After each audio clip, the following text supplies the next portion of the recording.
So let's talk about trust. What do you do to be trustworthy? And what do you do in detecting people that are not trustworthy? What are some of the tips, some of the kinds of either traps that you lay out or different experiences that you've had in terms of the whole trust factor? Well, trust is everything. Because you get the reputation of being sleazy, untrustworthy, not a person of your word, you can't do anything in this system. No judge will trust you, no counsel on the other side will trust you. It'll even seep to your clients. So you can be tough, you could be even aggressive and nasty, but you have to be trustworthy and honorable. When you say something, you better do it. And I insist that my clients do it or I will get off the case. Any examples? None that I'm allowed to talk about. Okay. But there is certainly time where we've made a commitment with the clients, and not once or twice, but over the course of my career several times, where clients have said, look, we now have this advantage, we have to take it. I said, we made the following undertaking or agreement. We must abide by that. To do anything else is sleazy and I will get off the case. Now, they know if I get off the case, that will speak, and they do it anyway. Everyone will know I'm off the case, and it won't help them, having done what they want to do. So they quickly come to their senses. Generally, simply telling them you have to be honorable is enough. They understand that inchoately, even if they were a little greedy at the opportunity that suddenly presented itself. I had a case 2 weeks ago where the arbitrator, he turned into a mediation arbitration. I wish I could tell you, but it's quite a fun, interesting case. It was a union case where the union was at odds with as odd odds with the employee as the employer was, but they had a duty to represent him, so they did. In any event, the arbitrator, starting the mediation, had some questions. I did my opening statement, which made our case sound impregnable. The other side then gave their opening statement, which left out some key answers to points that I raised, the more impregnable ones, needless to say. So the arbitrator said to the other lawyer, the union lawyer, but Mr. X, what about X, Y, and Z? And he responded, well, I've never heard of those issues until today. That was a lie. I sent an email the previous Friday specifically delineating those issues. Now, I didn't dislike this particular counsel. If I did, I'd probably have a tougher response. But I still wasn't going to let him get away with it. So I read the emails out to the arbitrator in front of the other side and his clients, and of course my clients. And it made it obviously very uncomfortable for him, damaged his reputation with his client, damaged his reputation with the arbitrator forevermore. My client was happy I did it, but we weren't going to let him get away with lying. And also I wanted the arbitrator to know What you're dealing with. what you're dealing with, and that they really have no answer. So anything they came back with half an hour later couldn't really be believed. They're scrambling then, or they're scrambling now. And they did come back with something half an hour later, but it had much less credibility. So in the end, the union effectively capitulated. How do you deal with these troubled people on the other side who just like to cause a very difficult to get along with? I'm not talking about mental health issues or anything of that nature, but just people that are very, very difficult. If you ask them if it's Sunday, no, it's Monday. Talking about lawyers. Lawyers, yes. The most important thing is, as you said earlier, ego. Don't personalize anything. And you put everything in writing. When they're that way, I don't talk to them unless I have to. Everything's in writing. Just move along the case efficiently, whatever side you're on. But don't put yourself in a position they have an opportunity to be a bully. Because people like that will invariably try and bully your client. So the first thing you do is get into the case, in other words, write, so they have counsel acting, so they can't communicate with their client directly anymore. Secondly, when they write scathing emails, you send them to your client with an explanation, so they don't personalize them and they understand exactly what the other side's up to. And you're vigilant at examination for discovery. that they don't try and act in a way that's inappropriate, oppressive, or abusive to your client. You're hyper protective. And of course, I try and be just a little more aggressive when I have to write a letter of response to make sure that their client, because the reason they're doing it is to impress their client. I want to make sure the client's not impressed and doesn't think they're getting advantage. Do you find that very much in the labor movement in terms of counsel? It's funny, I find it more in the employment bar. Not a lot, but more. I found most labor counsel who are experienced have learned that that doesn't work. And I found that most unions have found that that doesn't work. Unions have been battered in this country. Unions are, I've had 2 cases recently acting for employers with unions where unions have accepted really quite, nothing on behalf of their unions, clients. And the employees have rejected it, and the unions have said, we are not going on strike. We understand this employer can't afford more. They can't afford any increases, and they need a bit of a benefit concession. That was unheard of 10 years ago. So unions are being reasonable, most unions. Union counsel are being reasonable. I don't find counsel being that way at all very often, especially in my bar, the employment bar, because most lawyers in my bar have very little litigation experience. They're used to just quickly getting a case and settling it out quickly at mediation. That's the end of the case. Of course, you get a lawyer like that on the other side, you know they will never go to trial. So you don't offer them as much as you would someone who you have more respect for. Howard, I'm going to make a comment. Yes. Because I think it applies to you, and then I'm going to ask you your opinion. You have a reputation of being tough, well-researched, very well prepared. But you're also a very good listener. You must be able to listen to your clients and listen to the other side with great detail and great focus. Am I right on that? Well, how can you cross-examine successfully if you haven't heard every single thing they've said at every point in the game? So you're able to pull something they said months earlier. Just before you go. So I'm thinking of our audience. So active listening skills are very important in the negotiation process. Critical. You have to be able to remember everything they've said in the context in which they said it. And then play it back and use it to your advantage. I'm going to give you a case from last week, literally from 4 days ago. It's not a great example of that, but it's sort of a fun case. The employee had a GPS device, which is a device you put in a truck, you drive around, it takes where you've been, how long you've taken, where you are at every given moment. And the company serendipitously had opportunity to look at what he'd been doing and found he was driving 3 hours a day while charging them for 10 for 2 months straight. 3-4 hours a day. At the same time, his wife was in the hospital, which of course he played on for sympathy. A year later, the case for wrongful dismissal occurs, last week in Edmonton. And at some point at 4 o'clock, he says, I have to go in an hour, I have to pick up my wife. She still hasn't recovered.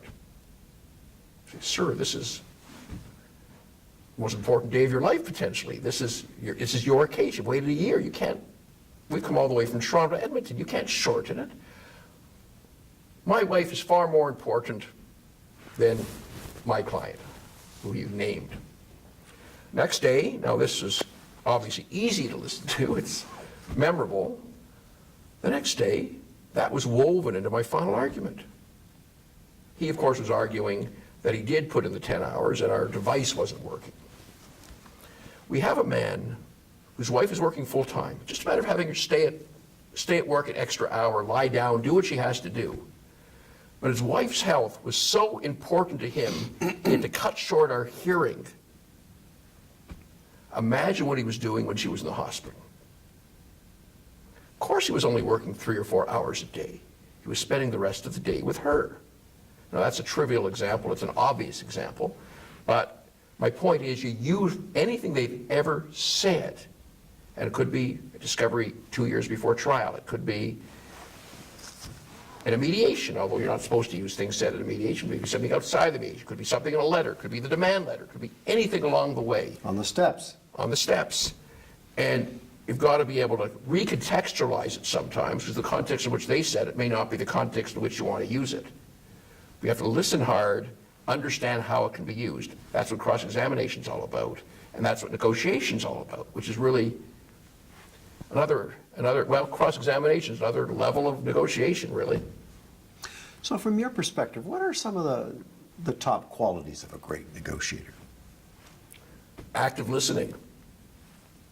Number one, intuition. Number two, understanding what really happened, what the real interests are, what the real motives are, how things really played out.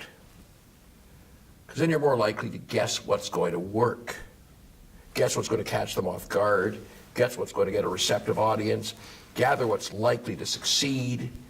It's not always just about money. Gather what their ego is like, what it's going to take to settle that case with them. So active listening, intuition, logicality and intuition about what likely happened, where they're going, and what their motives are.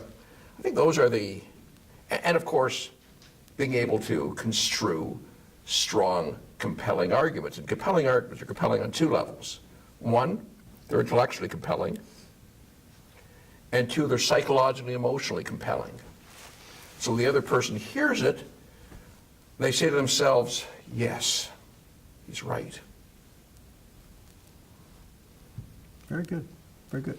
Tell us if you can, in terms of some of the high-profile cases that you've had, the do's and don'ts of dealing with the media. Oh. Well, I will say this immodestly. I have had probably 5 or 6 times more media interviews in the last year in Canada than any other lawyer. And I don't know who number 2 would be. Maybe somebody needs a shake from my office. Maybe. But I'm interviewed all the time. Why is that? They have to view you as credible. They have to view you as reputable. They have to view you as having integrity. Because after all, if you're on global television or city TV, both of them happen to be clients. So hence I will put them there, give them the branding. They have to feel comfortable being associated with you if you're their person they're choosing to interview. You also have to have good sound bites. Good, quick, incisive sound bites. You have to sometimes be able to say things that are funny, but you always have to think, who's the audience? What do they want to hear about? It may not just be the boring details of the case they've already heard about in the first 5 minutes before they put you on. They want to hear something that's a bit revelatory, a bit interesting, and that applies to them. And do it in 20 seconds. So that's how I try and think about it before I go on air when I'm asked, when a camera crew's coming over, when I'm called for an interview, which sometimes is instant. You have no time to prepare. They're on the phone. And do you have an approach to the media that if the media come, you're going to speak to them? Yes. Why? Because I can. That's a pretty good reason. It's great branding. It's great marketing.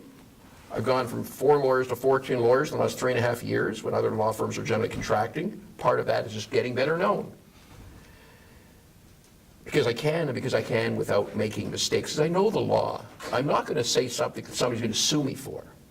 They haven't yet in 37 years. You have to be confident in your knowledge of the law to be able to say that and do that. You can't be 3 years, 5 years out of law school and be able to make that claim without considerable, if you're smart, considerable trepidation. And because I want to be in the story in my field. I don't want them to go to somebody else. Even though others may have interviewed me too on the same story, I want them to think that having Howard Levitt on is better than having a fresh voice on. Because he'll give us a better interview. It'll be better for our listeners or viewers than somebody else, anybody else. And it's important. So let's go back to that case where we've gone through the examination of discovery. You've got a number of admissions. You've tried the mediation. It looks very much like you're going down the path of settlement. Would you elaborate on some of the do's and don'ts of those settlement discussions that take place with the other side? Is it a settlement, David, between parties, or is it a settlement at pretrial? Settlement of the parties. Okay. The first issue is who brings it up. As I said earlier, I generally don't want to be the one to bring it up. I will if my client insists on it, but they have to understand the implications of that. And I want it, if I'm going to be the one to bring it up, it has to flow from something. I have to come in with some strength. Your client must have reappraised their perspective, and you must have after these admissions examination for discovery. Or we know where this is likely leading. Do we want to waste time to pretrial, or do we want to see if we can resolve it now? Now, that's very dangerous, because if it's going to a pretrial, unless I know it'll be accepted, I don't want to give my best offer. Because the pretrial judge is going to say, what are the present offers of the parties, and they'll move you from there. But in any event, I'll try and find a way which doesn't portray any anxiety to settle on my client's part, even if they are anxious to settle, which they often are. And by the way, in employment law, 99% plus of cases settle before trial at some point along the way. So there's almost always settlement. So that's the first issue. Who brings it up? Secondly, is it over the phone? Is it in writing? You can't really have a real settlement discussion in writing. So that has to be either over the phone or in person. Do you want another mediation? Do you want a neutral there, helping the parties settle? Well, that's a function of whether I trust counsel on the other side to be giving the goods, the straight goods to their client. If I don't, I want a mediator there. Or if I think the other side needs a face saver, because their client's very difficult. And they need a respected neutral who knows the law, telling them, you are going to not do better than this. You are doing very well, because they may not listen to their counsel. Maybe their counsel's weak.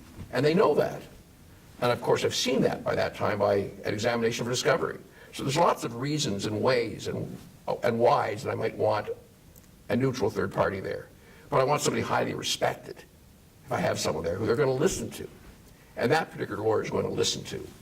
I don't want to force my choice on them if it's someone they don't respect. Sometimes I want them to pick the mediator if it's somebody I'm somewhat comfortable with. It's often smart to let the name come from them. Then the question is, do you have a joint session? And that's whether or not there is a mediator there. Even if it's just counsel of the parties, do you want counsel to have the discussions, the parties at the end? Sometimes you want parties to talk among themselves. And you prep your clients to what to say. Sometimes that works, especially if I think lawyers are getting in the way, and sometimes we do get in the way. Mm-hmm. Whether it's ego reasons or their strength in the law doesn't reflect the business interests they have, or they have a personal relationship that frankly could supersede the lawyer's involvement. So that's a consideration. Does that happen at a certain point in the process, or just the clients and the mediator without lawyers? If I think the lawyer is being difficult, I will always try and do that. Will you offer that? I will suggest that to the mediator. To the mediator. In private? Yes. Well, because it sends a bit of a signal to the other side if you suggest it to them, that you want them out of the room.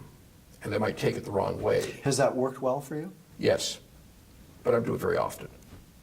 Because it's not often that this occurs, but when it does, first of all, you have to not trust the other lawyer. You have to think that they're a hindrance to the case.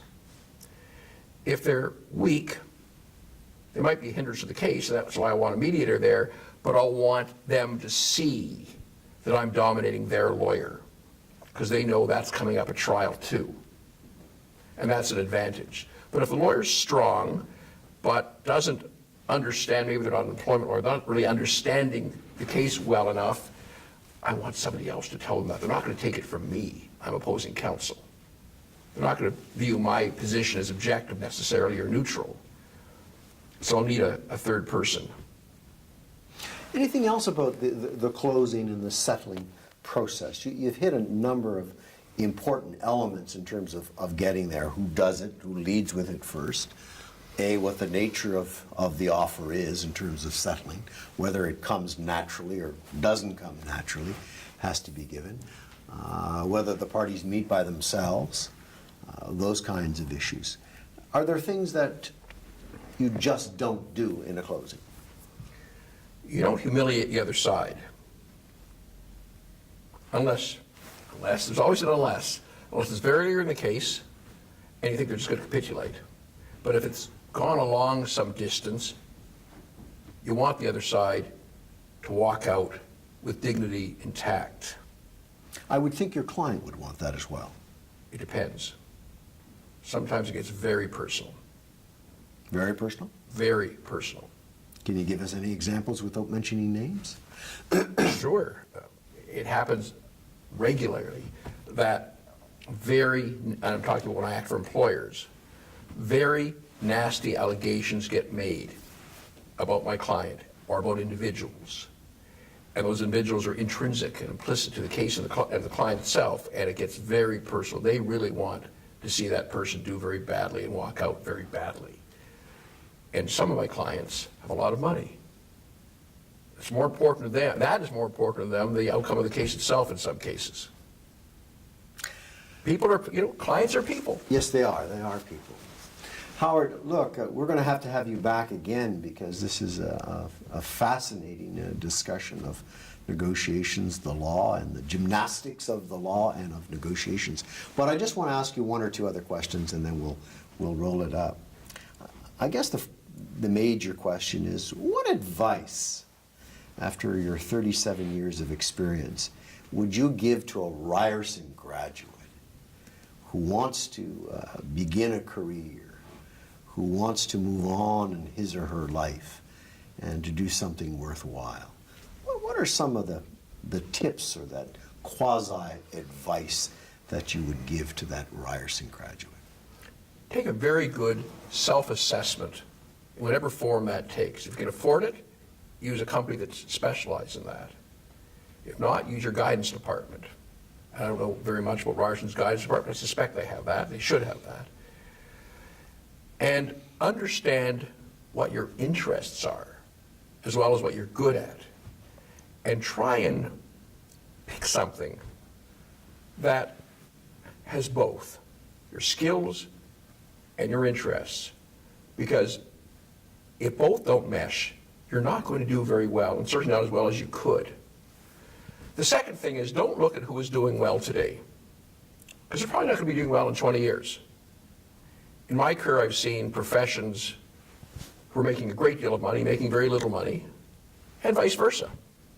Now, there's various analysts that talk about what the professions of 20 years from now will be. Pay some attention to that.